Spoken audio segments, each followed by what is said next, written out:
आपल्याला प्रेमानं राहायचं एकमेकासमोर, हे बी लोक सांगतो ते जास्तच चढायला लागले काय? मग आम्ही ऐकून घ्यायला चढायला लागले का जास्त? काय होईल? आंदोलन बंद करावं लागणार आम्हाला. त्या पर्यंत काय होईल? आंदोलन बंद करून टाकूया. पुढचे परिणाम म्हणजे तुम्ही काय कच्चे समजायला का आम्हाला? मी ऐकून घेत होतो. तुम्ही आंदोलन करा ना. तुम्ही जर मागे केलं असं कुठं असतं का? आता आम्ही धनगराला एसटीतून आरक्षण मागते, आम्ही मराठ्याने विरोध केला. धनगराला भात एसटीतून आरक्षण द्यायचं नाही, मग जमन का? आमची ही नियत नाहीये. सगळ्यांच्या लेकराचं चांगलं हो, ही आमची नीती. तुमच्या गावातून आज 4 लोक यायला लागले, मग तुम्ही आढवायला लागले. तुम्हाला कोणाच्याच गावातून जायचं नाही, तुम्हाला उद्या शहागडातून यायचं नाही, तुम्हाला जेवणातून यायचं नाही. परेडवाले काय कोणी एवढं नाटक करायला लागले की तुम्ही 200 गाड्या का परेडवाल्याने भरून पाठवल्या, नाटक करायला लागले? हे चांगलं नाही, हे चांगलं नाही, हे अजिबात चांगलं नाही. मला तळू नका. महा शांततेत उपोषण चालू आहे, मपलं व्यवस्थित चालू आहे. हा, तुमचं एखादा गाव असेल, आमचे 10-20 गाव आहेत आजूबाजूची, ते भानगडीत पडू नका. आणि ते बी करून आले ना त्याचं ऐकून नका करू. एक ना एक दिवस आपल्याला प्रेमाने जवळ राहायचंय. वडीचे आमचे एक ताट आहेत. एक दिवस आज किती आम्ही नाराज असले एकमेकावर, किती तरी उद्या आम्हाला एकमेकाच्या सुखादुखात होऊन जायचं. आम्ही सगळे विसरणार आहे एकमेकाचं सुख दुःख आणि धावून जाणार आहे.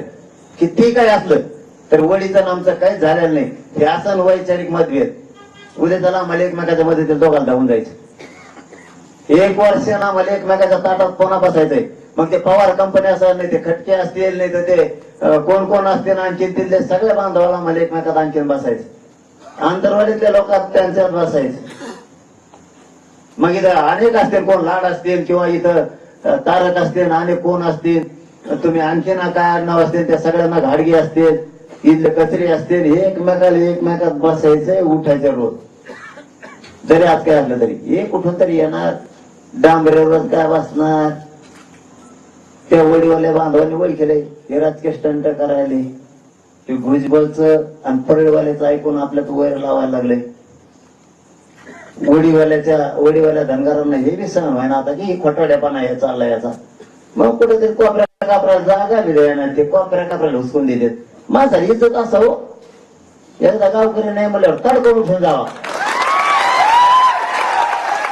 इज्जत का सगळं माणसाला मारा लावायचं. मराठ्यात धनगरात म्हणून धनगरात तुम्ही येता का? मारा लावायचं म्हणून नुसतं धनगरात मराठ्यात मारा लावायचं म्हणून यायला लागलात. त्यांनी मारा लागतात का? धनगर काय येडा आहे का? आणि मराठी काय पागल झालेले आहेत का? याला कळवणार का? धनगराला कळतंय आरक्षणाला धक्का लागत नाही मराठ्यामुळे, त्यामुळे धनगर बोलतच नाही. हा, त्यांच्या आरक्षणाला धक्का लागला तर मग आम्हाला बोलवायचं नाही. मग बोला तुम्हाला, आम्हाला काय बोलायचं? धनगराच्या आरक्षणाला आमच्यामुळे धक्काच लागत नाही. उगाच हे भांडण विकत घ्यायला लागले. बरं, आम्ही कोणाच्या नावात थुकतच नाही. काय थुकासाठी ते बोलायचे? थुकतच नाही तुझ्या नावाने. काय थुकासाठी तो? कोण छगन भुजबळ, कोण पडलेवाले, कोण कोणाच्या मदतीला येणार आहे? तुम्ही का वैर हो घेता? येण्याचा माणूस असला तरीही त्याला कळतंय धनगराच्या आरक्षणाला मराठ्यामुळे धक्काच लागत नाही.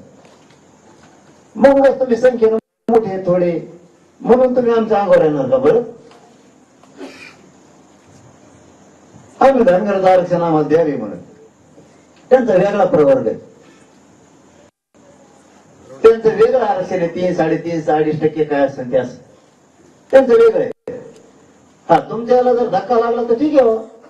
27% आरक्षणातल्या 19% आरक्षणाचा आमचा प्रश्न आहे. तुमचा काय प्रश्न आहे? तुमच्या आरक्षणाला धक्का लागलेला आहे. आम्ही जर म्हणलं तर आम्हाला धनगरातल्या 3.5% किंवा 2.5% आरक्षण द्या, तर मग तुम्ही आम्हाला विरोध करा.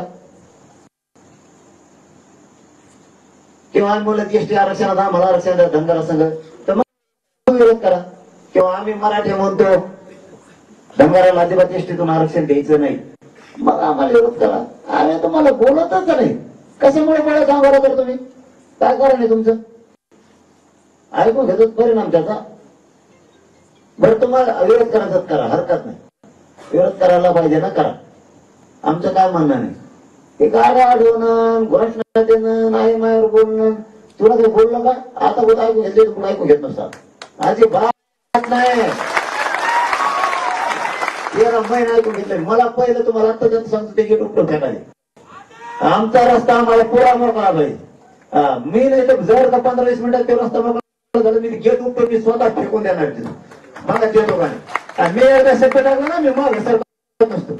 पुढे इथून तिथून गेट उपटीत फेकी तर थेट मुंबई पोहोच जाईल परत सागर बांगल्यावर. तुम्ही चिल्लर कामासाठी काढले लोक नका साहेब. ते जाधव फाधव कोणी त्याला नेक म्हणायचो चालतात ड्युटीला शिवाय देतो ते त्याने जर शिदिली ना मुंडक्यावर पाहिजे त्याच्या साहेब कोणी ते भाड करू.